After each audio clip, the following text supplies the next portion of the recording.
What's up, guys and gals? Welcome back to the Nerd Castle. Today in the world of indie games, we're going to be checking out a title called EXOGATE Initiative one more time. Now, this is one of those games that kind of released to a little bit of mixed reviews, but I noticed recently over the last 8 or 9 months that slowly evened out, and with the addition of their most recent patch, a lot of their reviews seem to be very, very positive, approaching the 85% margin. And that means that something's changed, and that normally means that it's time for me to check out the game one more time. So today we're going to take a look at the game for about 25 to 30 minutes, see if it's something you wanted to add to your wish list or otherwise pass on. If after watching this you wanted to get the game for yourself, I do have a link for you listed down below in the description, just like I always do.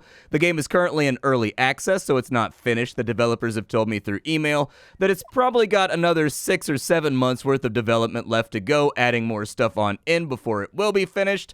And so that's your rough timeline or roadmap. On top of that, down there, you'll find a link to my Discord and my Twitch stream, just in case you wanted to hang out live. This current playthrough that I'm on, I think I've played for about 5 hours now. 4 to 5 hours. I don't know exactly the rough running time, but 4 to 5 hours into the game is where I'm at.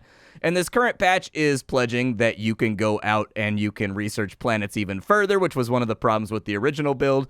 And then on top of that, we can now recruit aliens as well. I haven't gotten to that point because it seems to be very, very end-game content. I haven't gotten to the spot where you get to recruit aliens into your little XCOM organization yet. But I suppose that's probably all not going to make sense because we need to talk about what EXOGATE Initiative actually is. EXOGATE Initiative is like someone took Theme Hospital, or they took something like Evil Genius, or something like Dungeon Keeper, and they crossed it over with Stargate. That's pretty much it. We can't call it Stargate, though, because it's going to open us up to litigation. The Moon Gate, the Space Gate, I don't know what to call it, but either way, in this game, you're a corporation that has control of the first sort of interdimensional travel device that allows you to go to planets that are super far away, at full space-time or something. You walk through the gate and you'll come out on a planet that's way off in the middle of nowhere, and your job is to run this sort of XCOM-style organization that goes out and develops research and patents and new technology from the things that you find on new planets. If you wanted to take a look at what I'm actively working on right now, my company has a patent in the works for radiation resistance, a bioweapon, regenerative healing substance. We have textiles. We have more bioweapons because why not? More textiles. Sudden growth, actually, for agriculture. We've got all kinds of things that we've written patents for out here, and that's how you generate cash so that you can keep your organization up and running. Right now, I've got about $500,000 in the budget, which is pretty good. I've got my Delta team over here. They are actually researching this planet. One of the newest features of the game is that you can do long-term research on a planet. So in the original version of this game, it was a little bit stilted, and it was a little bit annoying to play because you were constantly jumping to new planets and researching them to get all the research points and all the animals and everything else off of them, and you could only research them once, which means that you cleared out the map really, really quickly trying to make your way to endgame, and it felt like kind of this artificial gamey treadmill. The developers have replaced that now.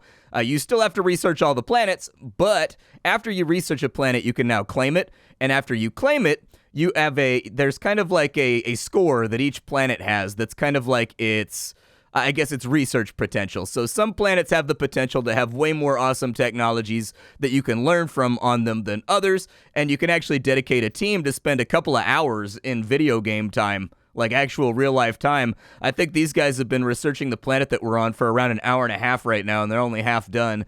And they will continue to bring back specimens and other things that you can research in order to get your technology moving. What am I working on right now in the game? Well, I'm working on metallurgy, actually. So I've been given the opportunity to open up a workshop with a whole bunch of engineers in it so that we can start taking samples of ore and samples of new chemicals and samples of new materials from far-off places to see if we can make them useful. And so that's exactly what I'm going to do right now. We're actually going to start off with a build spot right there. And as you can see, the digging and also the excavation in this game is very satisfying. It's got really good sound effects. The little robots have a cool animation that they do while they're working on it. And then on top of that, it's basically identical to anything you would have seen in like a Dungeon Keeper clone that we've covered in the past. You just clear these little areas. Some people like to compare it to Evil Genius.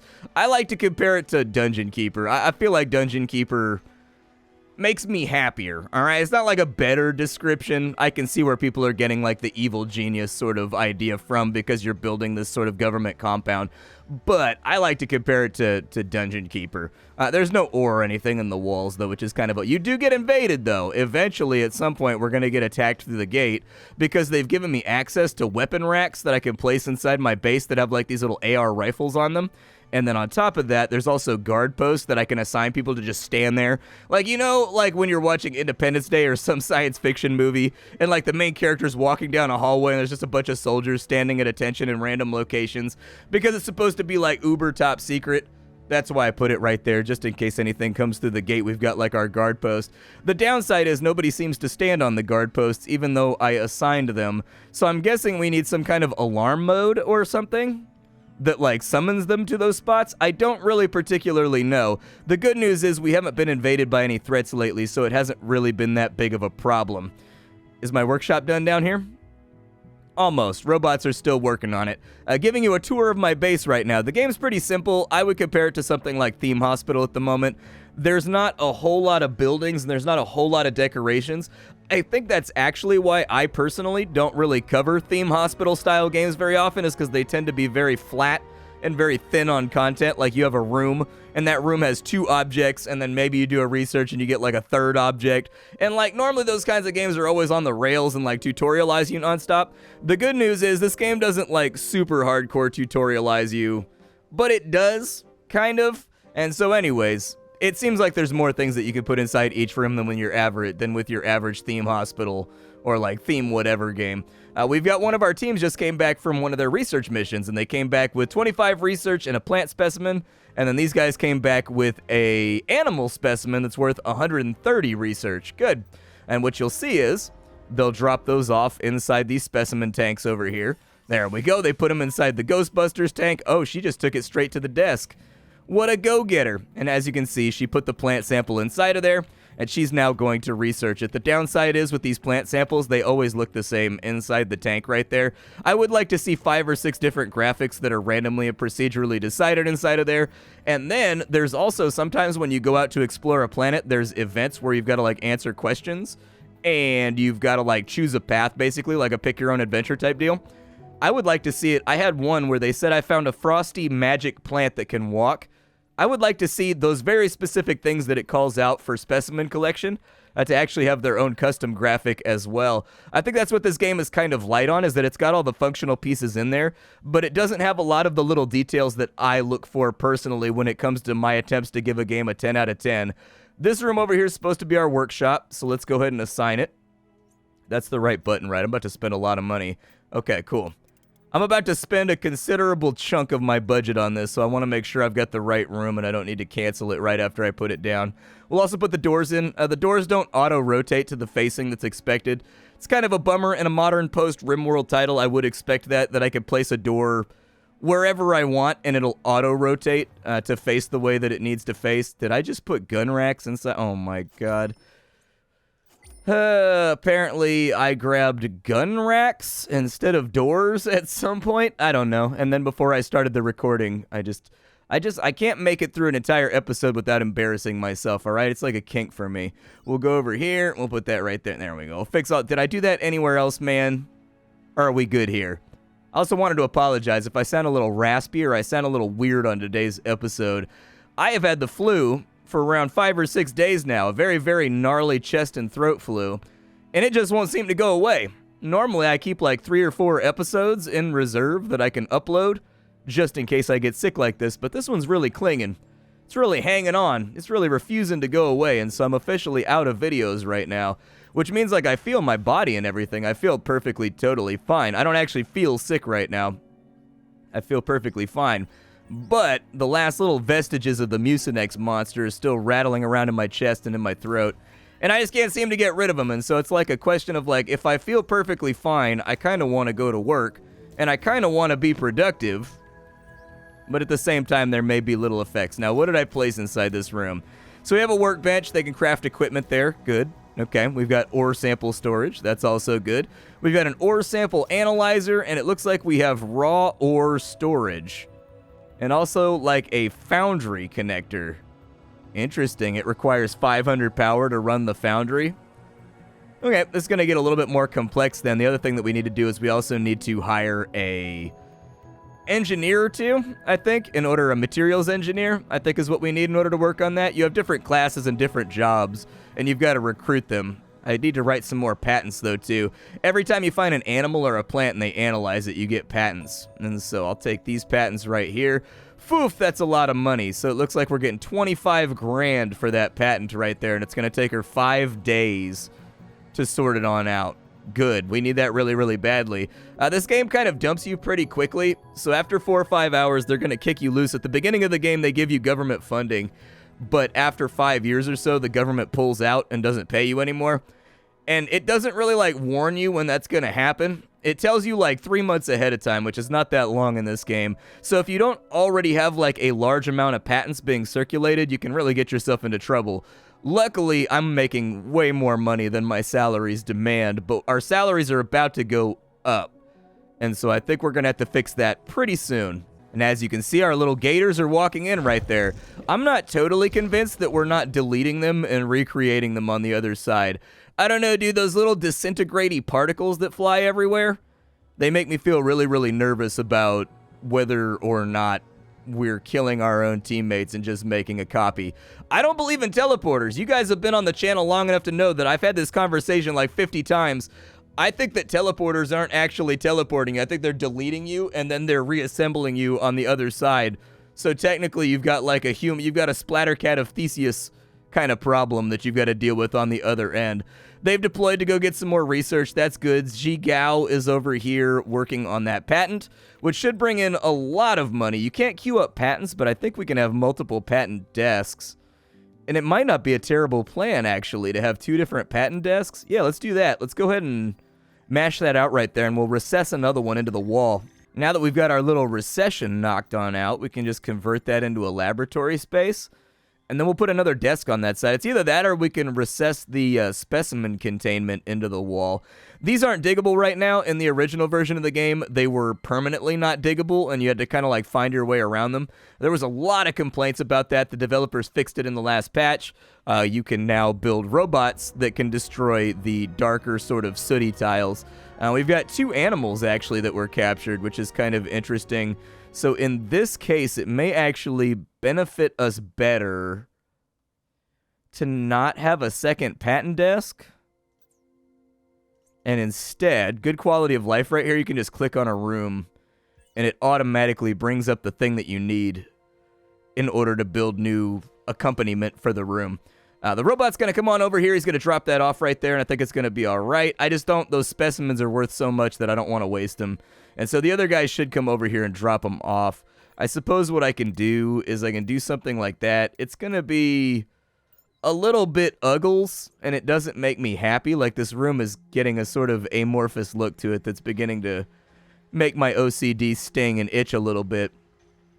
But we have to do what we have to do. I need more patents going out. There's no way to keep ourselves financially good to go without developing a lot more patents. Second patent desk is ready to roll. We'll assign a different scientist to that one right there. We've actually got a lot of science to spend. What does the tech tree look like right now? Tech tree is pretty simple. It's not too wild, but with the most recent patch, they added the operations room, which is over here. It does look like I can get alien recruitment right now, but it costs a lot of money, and so I don't know if I can afford alien recruitment right now. Like, I can afford the research, but it's kind of debatable whether or not I can actually afford the 50K. I mean, I've got 500K, but I'm not trying to spend an entire month's rent on that. And we could get a library where people can train their stats up. Each of your little guys has stats that need to be placated. So you've got yourself over here, you've got logic, which is used for solving problems on away missions. You've got knowledge, which is used for writing patents. You've got social, which I'm not exactly sure what it's used for, probably away events. You've got perception, which is used for away events and also fighting. So characters that have very high perception are really good at shooting rifles and guns. You've got mind strength over here, which there's going to be like psychic threats. It basically means that you've got more mental health points. And then you've got body, which affects your HP. You've also got some other tabs and things around here that have their relationship with other people. Hasn't really come into effect yet. Like, the system is there, but I don't know if you get like some kind of passive undeclared bonus for them being on a team with people that they like. Hasn't really come up yet, but there is a tab right here. I'm assuming that this is a mechanic that's going to get fleshed out later, because in 5 or 6 hours it hasn't been relevant. So now I can write multiple patents at a time, so that's super good. We'll start writing a patent right there, and I actually don't have that much patent stuff left. So let's go ahead and run those 2 patents right there, but I think I'm going to have to start exploring a little bit more aggressively. Now, in this game, exploring connections costs power. You've got your power grid, and as you explore further and further on out, the planets get more and more expensive for the jump cost. But if we wanted to create a mission, I've already connected these planets up right here. I could technically send Ji Gao's team over there. She has a soldier and a medic on her team. I think they should expand the team sizes to 4. Just me personally. 3 is fine, but I always feel like I'm missing out on stuff. And so anyways, every planet's going to have a little icon underneath it that sort of tells you what kind of team you should send over there. So like, these are for engineering teams, these are for whoever, just to get XP, these are for science teams. And so if you've got a team with 2 scientists on it, which I do, it's just they're assigned to that planet right there, I would probably want to send them over to these planets. But just to show you how that whole thing functions, we'll go ahead and we'll send B team on over there. I think a good research opportunity right now would probably be to upgrade our power grid. So I'm going to go to the power plant tab, and I think we're going to get the Mark II generator right there. Someone is going to have to like come over to this research bench on this side, a la RimWorld style, and stare at it for a couple of days. But if we end up getting it done, I think I can actually delete all these, and I can renovate the power grid to make it a lot more powerful, because I think the level 2... I think that the level 2 power grid gives us 500 per node instead of 100 per node, which means I could effectively sell half of these, get the money back to build another grid, and then double up on power. Off, and away. It looks like Delta Team is on their way out to do another research run. I don't know exactly what happens when you finish off a planet. This is the first one that I've been playing around with that uses this little event horizon thing over here. That's what this is. This is the new operations room right here that allows you to further research planets in perpetuity in order to kind of like infinitely generate samples and like infinitely generate research. Because in the older builds of the game, you ran out of samples very, very easily, and you ran out of stuff very, very easily. And so you could kind of get yourself into a death spiral just sort of because the game didn't have the amount of resources required in order to run the overhead of like a successful large base. It's one of those things that happens. It's early access. Let's go ahead and get the foundry up and running. So we've got raw ore storage. I think I would like 3 of those, just to make sure that we've always got a couple of spaces for it. That's ore sample storage, so I'm assuming they put it in there when they want to research it, maybe. We may not have needed 3 of them. That might have been a tiny bit of overkill. And then, if we wanted to, so we've got a foundry connector. I'm going to have to kind of figure out how that works. Okay, Delta Team is back from their mission, and it looks like they got 2 plant samples totaling around 46 research, so that's good. I'll take it. And then also B Team is back, and it looks like they didn't actually collect altogether that much. They just got 1 biosample. That's kind of a bummer. So the second B Team is ready. Let's go ahead and send them back on out on a second mission. I was hoping they'd bring back something a little bit more consequential, an animal, something that we can research, a microbe. A plant is fine, but we need more than that. The good news is we did get an uncommon patent. All of the patent ideas that you get, they come in varying quality levels. So when I'm writing a patent, you can see here, you've got a chance to go all the way up to a legendary discovery. Thus far, I've only found 1 legendary discovery, and I'm pretty sure that it was scripted by the game, and so it wasn't worth very much money, but still.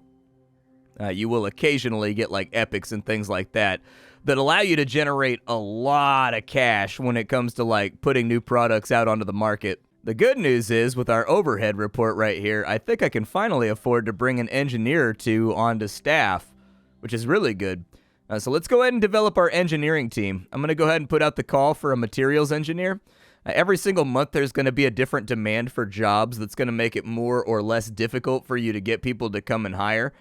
I'm going to go ahead and just give this a full 10 days. And then the max wage is going to be 5,000 bucks, and I'm going to spend 20,000 on a marketing campaign just to get as many engineers out here as possible. That's pretty much it, because I think I'm going to need to hire 3. So we're going to need 2 engineers to be on the away team for engineering planets. And then we're going to need 1 engineer probably to stay back here and do all the materials research. I don't know. We might only need 2. Maybe I'll just hire 2 of them. I don't know. But we got to wait a couple days until that recruitment drive is going to be ready. So 10 days. Our recruitment drive is done. Let's go ahead and take a look. So every time you have recruitable candidates, it's going to kind of just fill them in like so. And you kind of want to pick the best ones. So it looks like Anjali Pradhan is probably the best right there.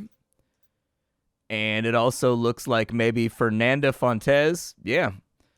All right. So there's our 2. We fired them on in. We now have 2 more engineers. We kind of need to think about how we want to get these guys onto an engineering team and what we want their 3rd supplementary guy to look like.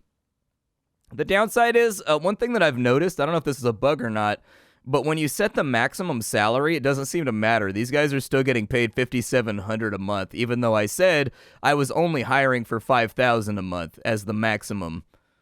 I don't know if that's a bug or if it's just like variance or like what it is. Their pay seems to be based on their stats, if that matters. But, you know, it's a little thing that I noticed along the way. Other complaints I have about the game, the walk cycle is not actually synced up all together that well. You see right there? It looks like they're sliding with that walk cycle. I'm not sure if their movement is too fast or if the walk cycle is too fast. I think their strides aren't long enough, actually. That's another thing that I noticed, that they're kind of slidey. Occasionally, you'll see animation problems. Actually, I think that's the biggest issue with this game is there's animation problems here and there. So, like, characters, when you zoom in to, like, watch them do their little animations, they all have little interactions and stuff, but the game, see what it did right there? It, like, adjusts, she's sleeping on the headboard, and then it slides them back on down over here. I've seen people, like, slide while sleeping a little bit before they go into the walking animation, before they go back. All that kind of stuff is going to need to be tightened up before a 1.0 potential release, just because it implies that the game is jankier than it actually is. This is actually a really, really cool little Evil Genius style game, but little things like that, people see it, and it tends to rub their fur the wrong way. B-Team is back, no event on this planet, so it doesn't look like we had any outstanding tragedies or major issues that we needed to deal with. We did get a plant sample worth 26 research. It's not great, but it's fine. We do have a lot of outstanding research and stuff to get done, so I'll probably just let them run for a little bit while they get that sorted out. There's going to be a big chunk of downtime in this game. I don't think that, like... So this is one of those games where you're going to be building stuff from time to time, but this is one of those games that I feel like goes best if you've got, like, Netflix on a side monitor while you're playing it, because there will be chunks of time where you're sort of just, like, sitting around either waiting for research points to come in, or you're sitting around waiting for a research to be done, or you're just letting, like, a recurring mission go off. I would like to see that empty space filled with something, and I think that's my major thought about the game right now, is that I think they've got all the major organizational stuff fixed with the overarching mechanics of the game. They've got rid of some of the tripping stones and some of the things in the original builds with the assembly of the game that caused you to hit, like, big stop gaps and not be able to go further, or they caused, like, death spirals because you couldn't get enough research, or they caused things like death spirals because you couldn't get enough research specimens or research points. Stuff like that, that's all been smoothed out in the current build. The gameplay flows nicely now, and it didn't flow nicely before. It felt very aggressive and very balls to the wall with your exploration. The thing they need to work on now, in my opinion, is just adding more depth. That's it. Like, ways that rooms interact with one another, ways that characters interact with one another. I'll be honest with you, 6 months runway till 1.0 release sounds a little bit optimistic to me with my perspective of the game. Like, right now, I think they've got, like, a solid 7.5 out of 10 going. Like, they've got all the stuff in the right places, but it still very much feels like an early access game to me, where when I open a research tree, there should kind of, like, be more researches than this, you know what I mean? It should go a little bit further, and maybe that's just because I'm used to playing games that have a lot more depth to them and a lot more things to fiddle around with, but in the post-RimWorld, I guess, sort of gaming community, Like, it's kind of set the bar kind of high as to my expectations of little colony survival games and whatnot. And so I would like to see more mechanics unfolded in the ways that, like, rooms interact with one another. They've said, what I heard from the creator of this game, he emailed me. What I heard from him is they're actually going to merge this with 4X style gameplay. That is to say, if you've ever played, like, Humankind, or you've ever played something like Stellaris, from what he described to me, it sounds like there's going to be space races that you run into, and you're slowly going to convert into sort of like a diplomatic, I guess, bureau that has to, like, maintain those things, and then we can end up going to war with them, and they'll, like, invade us through our gates and stuff like that if you let their reputation get too low. And that's actually kind of what I'm looking for. That's exactly the sort of depth that I'm looking for, is like that mechanic would help a lot right here. And then, like, it needs, like, one more mechanic on that level in the way that things interact, I think. And then this would be, like, a really, really cool Evil Genius game, and that would bump it up from where it's at right now in kind of, like, the 75% region up to, like, a 90% region for me. At the moment, though, there is a lot of downtime with this game. You are going to be sitting around pretty frequently just, like, waiting for stuff to happen. I don't even know, did our research ever get done? No, so they haven't even finished the jet, like I said. And there's not really, like, speed controls for the game either. I don't know if they didn't include speed controls. Like, I've looked everywhere. I don't think there's speed controls for the game. Speed controls would fix that. If I could 2x or 3x and just, like, watch Netflix for 5 minutes, that would be fantastic. But there's no speed controls, and I'm guessing that's to keep the gameplay to, like, 20 or 25 hours would be my guess. But I wouldn't be able to say that with any sense of finality. That's me just kind of like, you know, just speculating. Because games like this almost universally have time controls. So it's a strange omission that I've looked around everywhere for. If it exists, I apologize. But I looked around all over the place trying to figure out exactly where that's at. Did she finish the... Oh, Generator Mark II's done. Good. Well, you guys can see me actually, like, build something and do something here. So first question is, how big is it? So it's a double chunk fat boy. Gotcha. All right, so let's go ahead. Base power is going to go down. But nobody is deployed right now through the gates. So I think it'll be okay. This building should go pretty quickly. We're one off. Upsetting. I didn't know that I had odd buildings out here. Alright, that's fine. I can fix that. We'll go ahead and dig that out right there.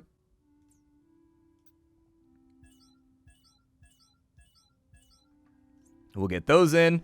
And it should fix pretty quickly. We just need 2 of these generators to get built, and then we'll be all solid. You can get more of these little builder drones via research. I haven't quite done it yet, but you can do it if you need to do it.